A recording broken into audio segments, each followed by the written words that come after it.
ఇలాంటి నోటీసులే కదా, పెద్దగా వీటిని పట్టించుకోవాల్సిన అవసరం లేదు, బోళ్ళన్ని వస్తూ ఉంటాయని చెప్పి ఏదో ఫైల్లో పక్కన పడేసే అవకాశం లేకుండా ఎన్హెచ్ఆర్సీ తీవ్రంగానే స్పందించింది. నిజంగా ఆ రోజు జరిగిన వైలెన్స్ అంతా ప్రజాస్వామ్యయుతంగా జరిగిందని చెప్పేసి టీడీపీ చెప్పుకుంటూ వచ్చింది.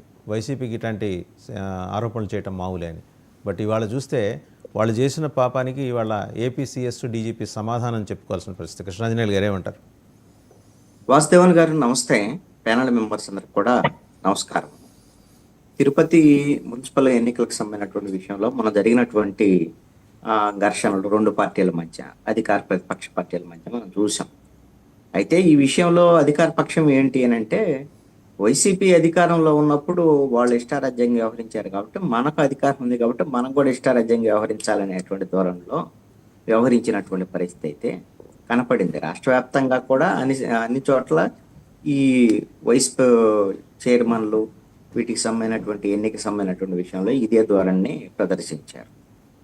అయితే ఇప్పుడు నేషనల్ హ్యూమన్ రైట్స్ కమిషను నోటీసులు ఇవ్వటం ఇవన్నీ కూడా తాత్కాలికంగా కొంత చర్చకి పనికొచ్చేటువంటి అంశాలే.